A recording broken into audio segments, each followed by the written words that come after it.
Sejam bem-vindos ao módulo 1 de contabilidade. Nesse módulo, vamos falar de uma visão geral sobre contabilidade. Nesse módulo, vamos apresentar os principais conceitos que estão ligados à atividade de contabilidade. Vamos falar sobre um resumo histórico da contabilidade.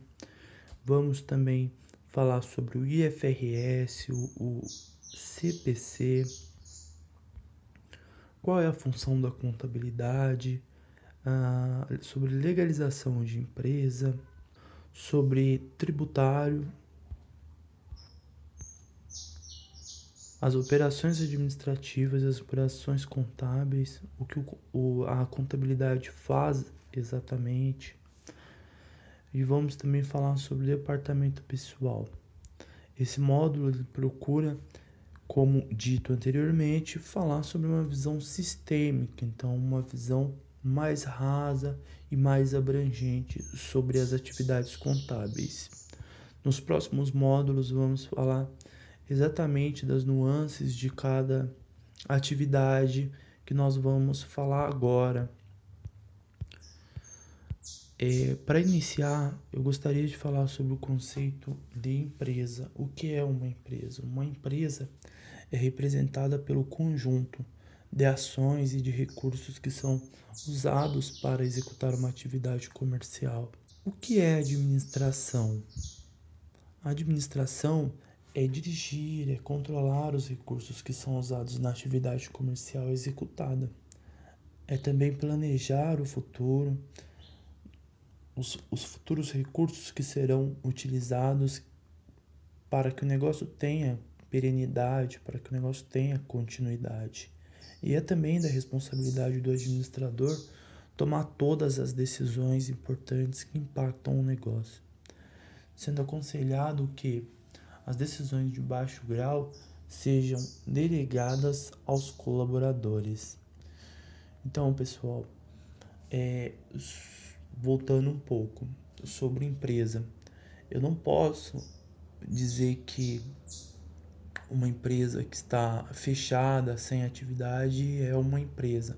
Para ser uma empresa, precisa ter atividades naquele local, naquele espaço, precisa utilizar recursos, né?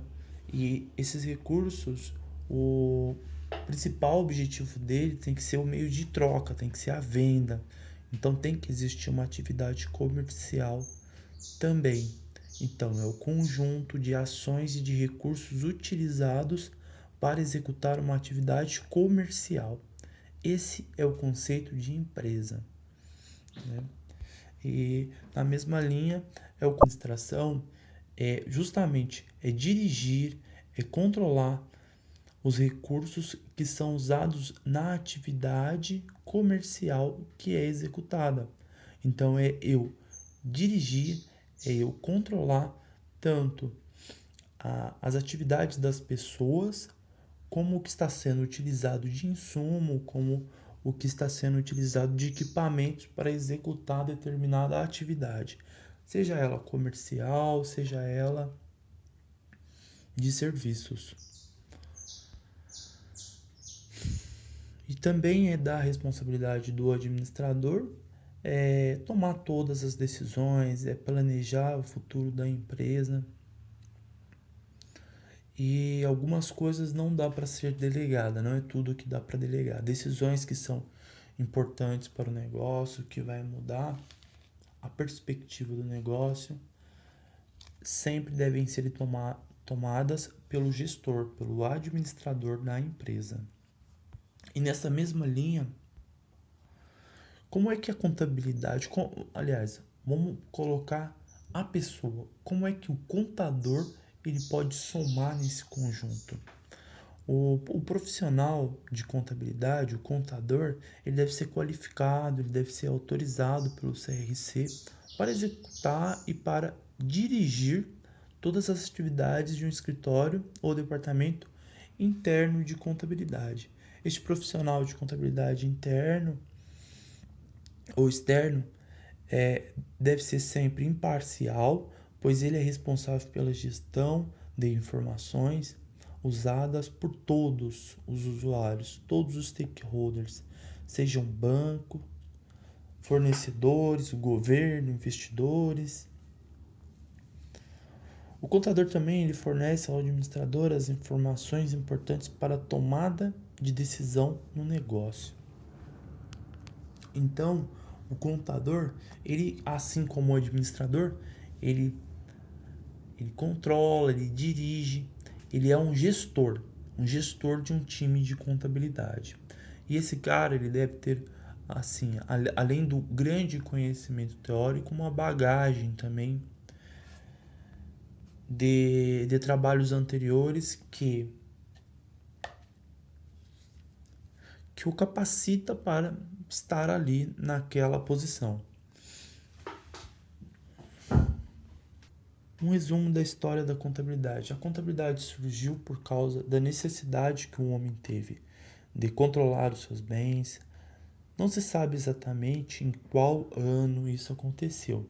Acreditamos que tenha sido bem no começo da humanidade.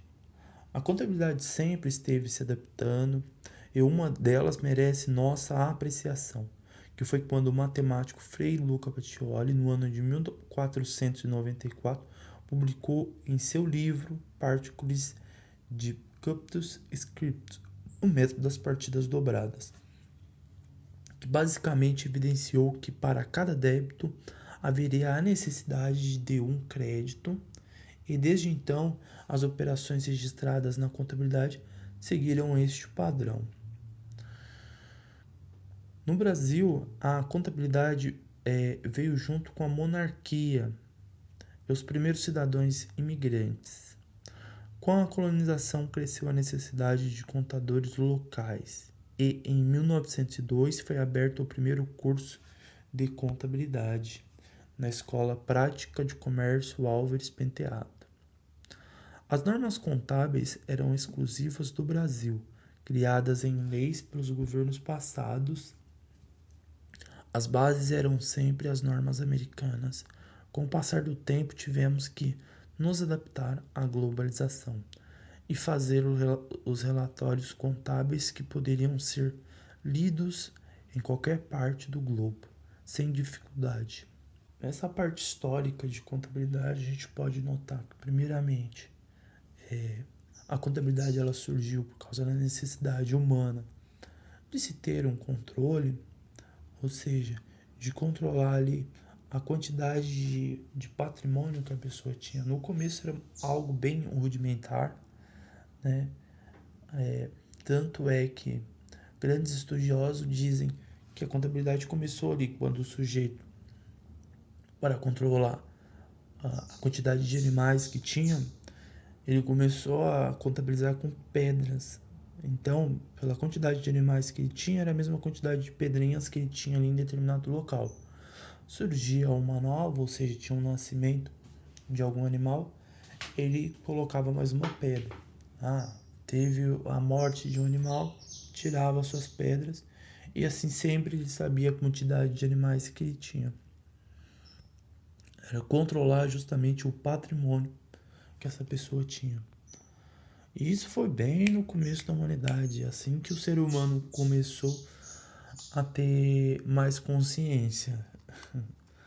A contabilidade ela sempre veio se adaptando, né? E uma das grandes adaptações foi justamente com o Frei Luca Pacioli, que inventou o método das partidas dobradas, que diz basicamente que para cada débito há necessidade de ter um crédito.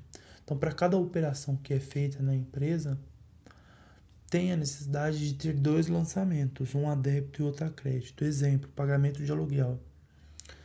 Vai debitar aluguel a pagar, a conta de passivo, e vai creditar o caixa. Aliás, o dinheiro saiu do caixa, né? Então, a crédito, e foi pago a conta, essa conta débito. Então, para cada operação, seja qual for, existem dois lançamentos, um a débito e o outro a crédito. Nesse pequeno resumo aí que eu falei também, a gente falou um pouco sobre a contabilidade no Brasil, que ela veio junto com a monarquia. E conforme foi passando os anos, houve a necessidade de existir um curso para qualificar os profissionais da área no Brasil, em 1902. E desde então, a contabilidade ela vem seguindo normas internas, que era apenas do Brasil, né? Essas normas elas eram embasadas nas normas americanas. Isso seguiu até o ano de 2007. Com o efeito da globalização, houve a necessidade de fazer conforme os nossos relatórios contábeis pudessem ser lidos em qualquer lugar do mundo. Por isso, adotou-se as normas internacionais de contabilidade, o IFRS, que em 2007 foi legislado na contabilidade brasileira, que já não adotaria mais aquele padrão anterior que existia. E desde então todas as normas contábeis seriam baseadas no padrão internacional do IASB. O IASB é um órgão internacional que publica as normas de IFRS. São mais de 120 países participantes. E todo esse processo ele foi considerado como um avanço econômico, elevando a compreensão e a segurança dos investidores externos nas empresas brasileiras. O Brasil, para poder compilar, para poder ajudar os, os contadores a entender essas normas internacionais, existe o Comitê de Pronunciamentos Contábeis, que é o CPC. É um conjunto, né, que conta com entidades contábeis, com entidades do governo, com entidades empresariais e muitos outros pensadores. O seu principal objetivo é traduzir, né, para a realidade brasileira as normas internacionais de contabilidade, os IFRS. Ainda dentro do nosso curso a gente vai ver qual é a função da contabilidade. Então, a partir de agora, vamos estudar qual é a função da contabilidade, um olhar claramente sistêmico. Resumindo, é a legalização de empresa, é o registro das operações fiscais e tributárias, é a gestão do departamento pessoal, é o registro dos atos, dos fatos, em geral empresarial e apurações contábeis. A contabilidade, com o passar de todos os anos, acumulou outras competências, né?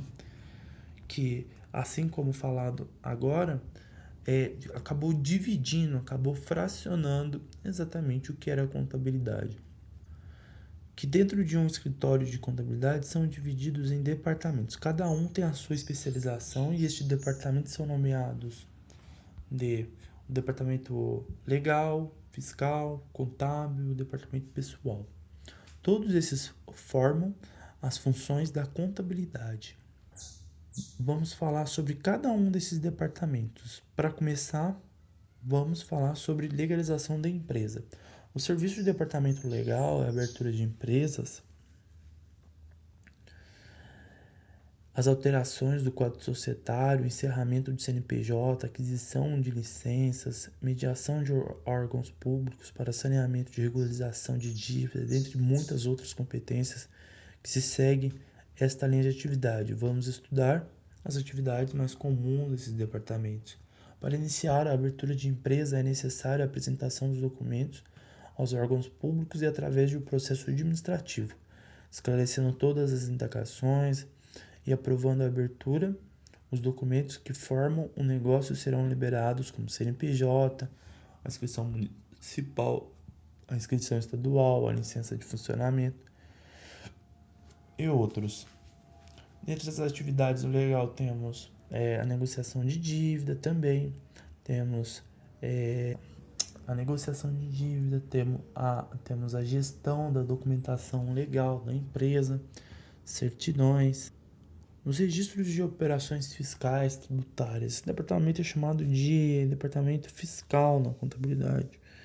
Esse departamento é responsável por demonstrar as corretas informações fiscais que devem ser cadastradas nos sistemas das empresas, e desta forma todos os documentos que são emitidos como cupom, nota fiscal estarão devidamente formalizados. No início de todos os meses, o profissional do fiscal recebe as informações de venda e de compras, dentre outras operações, sempre com base em documentos fiscais, que efetuará os registros fiscais e que possibilitará os cálculos dos impostos devidos, que gerarão as guias e enviarão os responsáveis pela gestão da empresa. Esses documentos fiscais também permitem a emissão de livros obrigatórios por lei de entrada, de saída, de apuração de IPI, de ICMS, PIS, COFINS, além das informações, obrigações principais que relacionam os cálculos de geração de pagamento dos impostos, também tem as obrigações secundárias, que são obrigações que significam basicamente intermediação de informações da empresa com os órgãos públicos fiscais, Receita Federal, a Secretaria da Fazenda, secretarias municipais. E hoje essas informações são feitas todas por meios digitais, por sistemas que são disponibilizados pelos órgãos públicos. Registro das operações administrativas e apurações contábeis. Serviço do Departamento Contábil. O Departamento Contábil é responsável por registrar todas as operações administrativas, sejam elas fatos ou atos que aconteceram e que têm grandes chances de acontecer. Chamamos esses prováveis de registros contenciosos. Os registros contábeis permitem apurar se a empresa deu lucro ou prejuízo, levantar o balanço patrimonial, as demonstrações de resultado do exercício, as demonstrações de mutações do patrimônio líquido, as demonstrações dos fluxos de caixa, demonstrações de lucro e prejuízo. Estas são as demonstrações de obrigações por lei. Claro que quanto menor a empresa, menos demonstrações são exigidas. Temos a gestão do departamento pessoal, que são os serviços do departamento pessoal. Essa galera é responsável pela documentação formal dos colaboradores, pela formalização das admissões, das férias, das demissões, da folha de pagamento corriqueira, mensal. E este departamento faz também os cálculos, como acabei de falar, da folha, né? E calcula as condições, as adições e as deduções, que evidencia exatamente quanto que o funcionário tem que receber mensalmente. O departamento faz as obrigações acessórias de comunicações digitais, como o E-Social, a RAIS, a DIRF, a GFIP, CFIP, dentre outras, além da gestão informacional do INSS. Conclusão: nós podemos, com este módulo, conhecer de forma sistêmica os trabalhos da contabilidade, como e por que surgiu este departamento, qual é a sua principal função e como esse trabalho ajuda na organização da empresa. A contabilidade acontece através de informações que são geradas diariamente nas empresas. Fazendo a gestão e a organização é possível controlar a evolução patrimonial e gerar inúmeros relatórios financeiros de performance, que são essenciais para o gestor no planejamento e na tomada de decisão. Os relatórios fornecidos também são muito importantes para terceiros, pessoas que não são diretamente ligados à empresa e que pretendem fazer qualquer tipo de negócio com a empresa. E as demonstrações passam essa confiança necessária para fechar ou não o negócio.